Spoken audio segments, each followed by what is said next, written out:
I am miss Lisa. Welcome to Matha music centre. ഇന്ന് നമ്മൾ എടുക്കുന്ന പാട്ട് ഹരിയാംബോജ രാഗമാണ്. എഫ് മേജർ സ്കെയിലാണ് ആ പാട്ടിരിക്കുന്നത്. ഏത് പാട്ടാണെന്ന് നമുക്ക് നോക്കാം. അതൊരു കുട്ടി ആവശ്യപ്പെട്ടത് കൊണ്ടാണ് ആ പാട്ട് നിങ്ങൾക്ക് എടുക്കുന്നത്. നമുക്കത് നോക്കാം. അതിൻ്റെ സ്കെയിൽ എങ്ങനെയാണെന്ന് കാണിച്ചു തരാം. പിന്നെ രാഗത്തിൻ്റെ സ്വരസ്ഥാനം പല പ്രാവശ്യം കാണിച്ചിട്ടുള്ളതാണ്, എങ്കിലും ഒരിക്കൽ കൂടി നമുക്ക് നോക്കാം. എഫ് മേജർ സ്കെയിലിൻ്റെ ഫിംഗറിങ് മിസ് കാണിച്ചു തരാം കേട്ടോ. ഇതുണ്ടോ, F, G, A, B flat, C, D, E, F. ഉണ്ടോ, 4/4 ആണ് കേട്ടോ മക്കളെ. ഇതാണ് എഫ് മേജർ സ്കെയിൽ.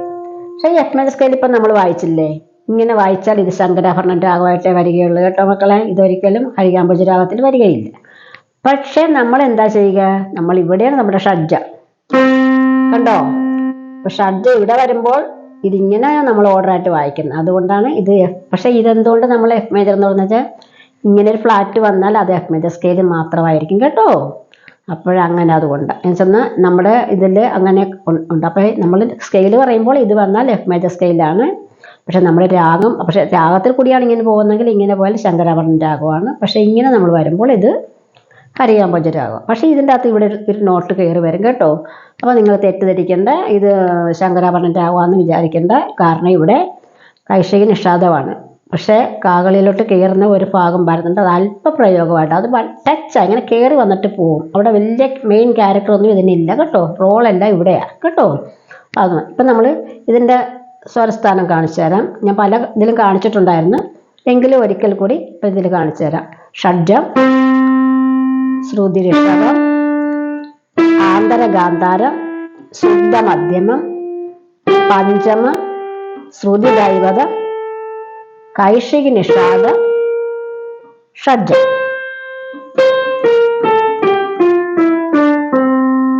ഇതാണ് ഇതിനകത്താണ് ഈ പാട്ടിരിക്കുന്നത് കേട്ടോ. അപ്പൊ ഈ പാട്ട് ഇങ്ങനെ ആകാശങ്ങളിരിക്കുന്ന ആ പാട്ടാ ചോദിച്ച ഒരു കുട്ടി എന്നോട്.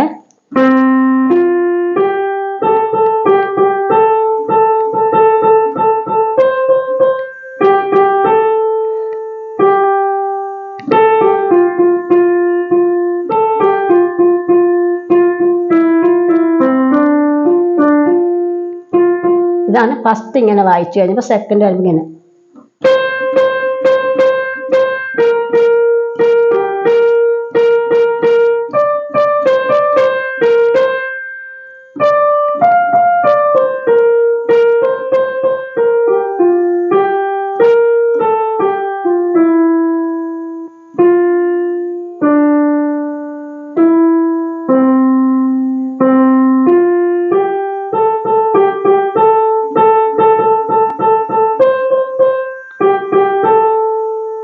ഇങ്ങനെ പോവും.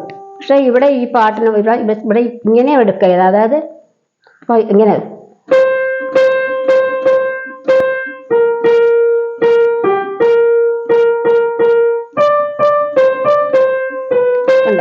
ഇവിടെ വന്നിട്ടുണ്ട് കണ്ടോ. അപ്പൊ ഇവിടെ എടുത്താൽ വേറെ സ്വരം പോയി. അപ്പൊ ഇവിടെ അങ്ങനെ ഇവിടെ പോകുന്നത്. അപ്പൊ ഇവിടെ ഒരു ചെറിയ ടച്ച് വരുന്നുണ്ട് കേട്ടോ ഈ പാട്ടെടുക്കുമ്പോൾ. അപ്പോൾ ഇങ്ങനെ എടുക്കുന്നവർക്ക് ഇങ്ങനെ എടുക്കാം, ഇത് ഇങ്ങനെ എടുക്കുന്നെങ്കിൽ ഇങ്ങനെ എടുക്കാം. അപ്പോൾ ഓരോ പള്ളികളിലും എങ്ങനെ വായിക്കുന്നത് എനിക്കറിയത്തില്ല. സ്വരസ്ഥാനം മാറ്റി വായിക്കുന്നവർക്ക് ഇത് യൂസ് ചെയ്യുന്നവരുണ്ട് കേട്ടോ. പക്ഷേ എങ്കിലും ഇത് ഈ രാഗത്തിലായിരിക്കുന്നത്. അപ്പോൾ ഇതെങ്ങനെ നിങ്ങൾ എടുക്കണമെന്ന് മിസ് കാണിച്ചു തരാം. ഇതുണ്ടോ,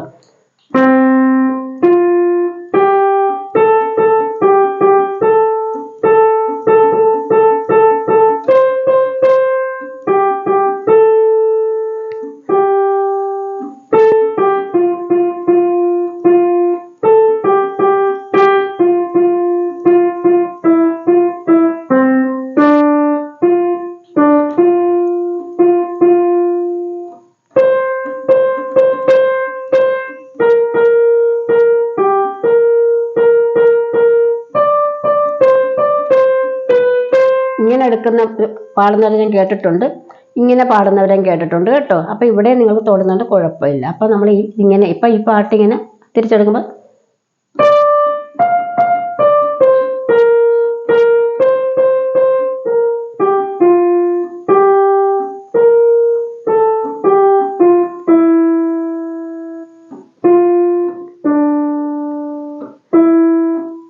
നിങ്ങളിത് സാവകാശം പ്രാക്ടീസ് ചെയ്യുക. അപ്പോൾ നിങ്ങളുടെ പള്ളിയിൽ എങ്ങനെയാണ് പാടുന്നത്, അല്ലെങ്കിൽ നിങ്ങളുടെ ആശ്രമത്തിൽ എങ്ങനെയാണ് പാടുന്നത്, അതനുസരിച്ച് നിങ്ങൾ ഈ സ്വരസ്ഥാനം ഇങ്ങോട്ട് എടുക്കുന്നത് ഇങ്ങോട്ട് എടുക്കാം, അല്ലെങ്കിൽ ഇങ്ങോട്ട് എടുക്കാം കേട്ടോ. അപ്പോൾ ഇങ്ങനെ പാട്ട് ഞാൻ രണ്ട് രീതിയിലും കേട്ടിട്ടുണ്ട്, അതുകൊണ്ടാണ് ഞാൻ രണ്ടും കാണിച്ചു തന്നത്. അപ്പോൾ നമുക്ക് ബോർഡിൽ നോട്ട് സ്കെയിൽ ചെയ്തിട്ടുണ്ട്, നമുക്ക് നോക്കാം. കോഡ്സ് നിങ്ങൾ എന്തൊക്കെ എല്ലാവരും ആവശ്യപ്പെടാറുണ്ട്. ഓരോ പാട്ട് വായിക്കുമ്പോൾ ആ വായിക്കുന്ന എൻ്റെ കോഡ്സ് ഇട്ട് കാണിക്കാൻ പറയുന്നുണ്ട്.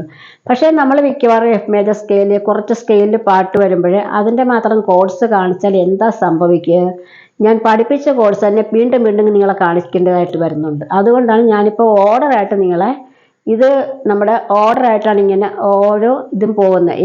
എയിൽ എത്ര കോഡ്സ് ഉണ്ട്, ബിയിൽ എത്ര കോഡ്സ് ഉണ്ട്, അങ്ങനെ പഠിപ്പിക്കുക. അങ്ങനെയാകുമ്പോൾ നിങ്ങൾക്ക് സ്വയമേ നിങ്ങൾക്ക് ഏതാ കോഴ്സ് എന്ന് കണ്ടുപിടിക്കാൻ സാധിക്കും. അപ്പോൾ ഇതിനു വേണ്ടിയാണ് ഞാൻ നിങ്ങൾക്ക് ഇങ്ങനത്തെ ഒരു ക്ലാസ് തരുന്നത്. ഇത് കണ്ടോ, നിങ്ങൾ പേടിക്കേണ്ട കേട്ടോ, എക്സ്പ്ലെയിൻ ചെയ്ത് തരാം. ഇത് കണ്ട A-7 A7 ഫ്ലാറ്റ് ഫിഫ്ത്ത് എന്നാണ് ഇതിന് പറയുന്നത്. അപ്പോൾ ഇങ്ങനെ വരുമ്പോൾ നിങ്ങൾ എങ്ങനെയാണ് പിടിക്കേണ്ടതെന്ന് പറഞ്ഞാൽ 1 2 4 5 ആണ് ഇതിൻ്റെ നമ്പർ ഇട്ടിരിക്കുന്നത്. ഫിംഗർ നമ്പറാണ് കേട്ടോ മക്കളെ. അപ്പോൾ ഇത് കണ്ടോ, ഇവിടെ വന്ന് നമ്മൾ എന്താ ചെയ്യുക, ഇത് വന്ന് ഫ്ലാറ്റായിട്ട് പിടിക്കണം, കറുത്ത നോട്ട്. സി ഷാർപ്പ്, ബാക്കി ജിയും എയും വന്നിട്ട് നമ്മൾ പിടിക്കുന്നത് അത് അറിയാമല്ലോ, വൈറ്റ് നോട്ടാണ്. അപ്പോൾ ഈ രണ്ട് കീയിൽ നിങ്ങൾക്കറിയാം അടുത്തടുത്ത് കിടക്കുന്ന നോട്ടുകളാണ് ഇതല്ലേ. സി ഷാർപ്പും ഈ ഫ്ലാറ്റും തൊട്ടടുത്തടുത്ത് കിടക്കുന്ന നോട്ടുകളാണ്. അപ്പോൾ ഈ നോട്ടിൽ നിങ്ങൾ ഷാർപ്പ് കറുത്ത നോട്ട്, രണ്ടും കറുത്ത നോട്ടാണ്. ഇവിടെ ഈ ഫ്ലാറ്റായി കിടക്കുന്ന ഫ്ലാറ്റ് കാണിച്ചിരിക്കുന്നത് അത് കറുത്ത നോട്ട് തന്നെ. ഇത് രണ്ടും ബ്ലാക്ക് നോട്ട് പിടിച്ചിട്ട് ഇത് രണ്ടും വൈറ്റ് നോട്ട് പിടിക്കണം.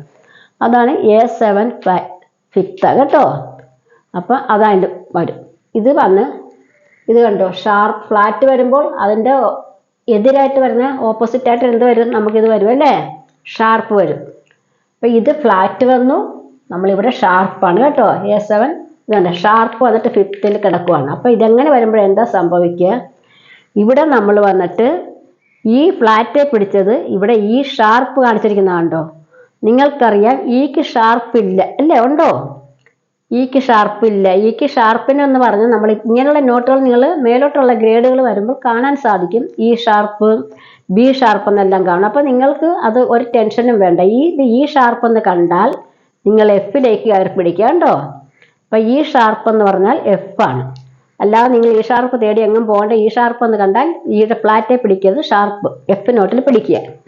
സി ഷാർപ്പ് അപ്പോൾ ഏതൊക്കെ പിടിക്കണം, നിങ്ങൾ എഫിൽ പിടിക്കുക, സി ഷാർപ്പ് എ ജി. അതാണ് ഇത്. ഇങ്ങനെ ഉള്ള ഇത് കണ്ടാൽ കോഡ്സ് ഇങ്ങനെ കണ്ടാൽ ഇതാണ് നിങ്ങൾ പിടിക്കാനുള്ളത്. ഫിംഗർ നമ്പർ സെയിം അതുപോലെ തന്നെ കേട്ടോ. അപ്പം ഇത് കണ്ടോ, ഇത് A-7 ഇങ്ങനെ വരുമ്പോൾ ഇത് കണ്ടോ, ഇവിടെ വന്ന് ജി ഫ്ലാറ്റ് വരും. ഇപ്പം ജി ഫ്ലാറ്റ് വന്നാൽ നിങ്ങൾക്ക് അറിയാമല്ലോ മക്കളെ, ജി ഫ്ലാറ്റ് വന്നാൽ അതിന് എഫിന് ഷാർപ്പായിട്ട് വരും. ജിക്ക് ഫ്ലാറ്റ് എഫിന് ഷാർപ്പാണ്. അപ്പോൾ നിങ്ങൾ എഫ് ഷാർപ്പിൽ പിടിക്കുക. എഫ് ഷാർപ്പിൽ ഈ ഫ്ലാറ്റ് നിങ്ങൾക്കറിയാം, ഈ ഫ്ലാറ്റ് തന്നെ. പിന്നെ സിയും എയും വൈറ്റ് നോട്ട്, ഇത് രണ്ടും ബ്ലാക്ക് നോട്ടായിരിക്കണം. അപ്പോൾ ജിയുടെ ബ്ലാക്ക് നോട്ടിലല്ല നിങ്ങൾ പിടിക്കാനുള്ളത്. ജിയുടെ ഫ്ലാറ്റ് വന്ന് എഫിൻ്റെ ഷാർപ്പാണ് കേട്ടോ. എഫിൻ്റെ ബ്ലാക്ക് നോട്ടിലേ പിടിക്കാവുള്ളൂ, ജിയുടെ നേരെ കിടക്കുന്ന ബ്ലാക്ക് നോട്ടല്ല കേട്ടോ, ഇത് ഫ്ലാറ്റ്. അപ്പോൾ ഇതിനകത്ത് ഇത്രയാണ് മനസ്സിലാക്കി പഠിക്കാനുള്ളത്. എന്തെങ്കിലും ഡൗട്ട് ഉള്ളവർ മിസ്സിനെ വിളിക്കുക കേട്ടോ.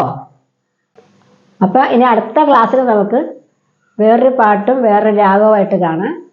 അപ്പോൾ എന്തൊക്കെ ചെയ്യണം, സബ്സ്ക്രൈബ് ചെയ്യണം, ലൈക്ക് ചെയ്യണം, കമൻറ്റ് ചെയ്യണം, ഷെയർ ചെയ്യണം. അപ്പോൾ അടുത്ത ക്ലാസ്സിന് വീണ്ടും കാണാം. ബൈ.